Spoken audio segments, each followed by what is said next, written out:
Parunāsim par Instagram. Šī man tagad ir sāpīgā tēma.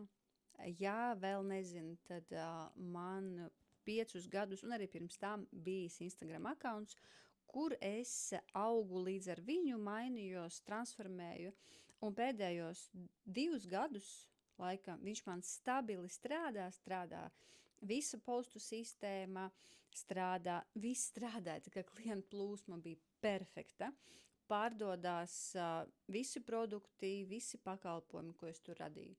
Un pēdējā brīdī, nedēļa atpakaļ vairāk jau, man viņu uzlauza, un viņš vairs nav. Nav arī jaunās studijas lapas. Respektīvi, palika tikai viens konts, kas ir mūsu ar vīru uzņēmumam, kas saistīts ar kāzām, un par to es nekur nebiju stāstījusi, jo tā kā negribēju sevi tik ļoti saistīt ar to uzņēmumu, jo tur viss strādā un viss notiek. Un tagad sanās tā, ka es paliku bez Instagram. Un es saprotu, kad cik svarīgi ir mācēt viņu uzbūvēt, jo tas ir resurss, tas ir jūsu kapitāls. Un tagad es saprotu, kad vēl nogaidu, bet patiesībā varētu būvēt Instagram no jauna. Man it kā tas nesagādā nekādas problēmas. Arī satura radīšana man nesagādā problēmas. Vai nu es tagad varu palīdzēt citiem to darīt, jo man ir kolosāla pieredze, vai nu es gribu par to runāt. Un kāpēc tev būtu jānoskatās šis video? Tāpēc, kad ir jāsaprot viena lieta. Saturs netiek ražots satura pēc. Saturs tiek ražots ar mērķi.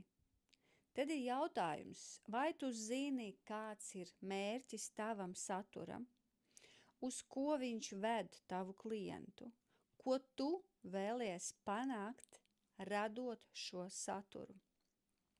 Un tieši šeit slēpjas tādas lamatas, ka mēs domājam, vai pareizāk sakot, tu domā, kad jo vairāk satura, jo labāk, bet pavisam nekoncentrējies uz to, kāds mērķis ir viņam, kur tu ved savu klientu, kur tu ved potenciālo klientu, savu sekotāju ar šo saturu un ko tu raisi viņā. Saturs strādā tikai tad, ja tev ir skaidri uzbūvēta sistēma, bet tā sistēma sākumā jāuzbūvē šeit. Lai uzbūvētu sistēmu šeit, jāmainās domāšanai, jāmainās ieradumiem, jābūt konsekventai, regulārai un jāmainās tavai identitātei.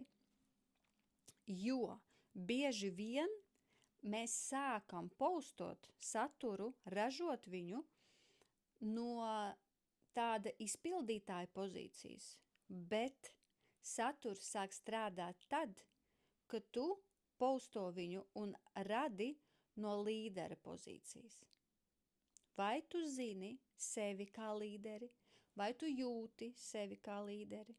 Un šeit nevarēs mānīties, šeit nederēs, ka tu pasaki sev, jā, es esmu līderi. Tev šis ir jāsajūt dziļi sevī. Un es vienmēr savā mentoringā, individuāli strādājot ar meitenēm, pievēršos tieši šim. Pirmā nedēļa kā minimums ir šī iekšējā sajūtai, šī sakārtošanai, jo sākumā iekšā un tad ārā. Ja tev iekšā ir šaubas, bailes, dziļa neticība savam produktam vai sev, ja tu iekšā netiki galā ar to vēl joprojām, kas tu esi, kāpēc tu dari to, ko tu dari, vai šis ir tavs aicinājums, tu nevarēsi to translēt tā kā uz āru, cilvēki tev neticēs. Šis ir ļoti dziļš darbs, bet viņam vienmēr ir rezultāts. Tagad, ja tu ej un strādā pakāpeniski, tad, ja tu nemēģini uzlikt uzreiz uz 10. stāvu un sākt močīt super pārdodošus postus, cilvēki tic tam, kam tici tu. Atceries šo, un tad tev vienmēr viss sanāks. Bet ja vēl joprojām jūti, kad nesaproti, kāpēc tu taisi saturu, nesaproti, kāpēc tev neizdodas, kāpēc nav klientu plūsma, un kāpēc tu netici sev līdz galam, tad es droši varu aicināt tevi pie sevis uz mentoringu. Tas var būt darbs 1 pret 1, mēnesi, varbūt 3, mēs esam ļoti dažādi. Ja kādam ir kapacitāte, un viņš spēj mēnesi strādāt cītīgi, regulāri, un pēc tam turpināt, super. Ja jūti, ka vajag ilgāku ceļu, ilgāku laiku, arī tam es esmu atvērta. Vai nu nāc uz manām grupām, tad, kad viņas vienkārši piesako un seko līdzi tam, kad notiek grupu darbi, vai nu konsultācijas, varbūt tev pietiks arī ar konsultāciju, lai saliktu kaut ko pa plauktiņiem un atkal mēģinātu.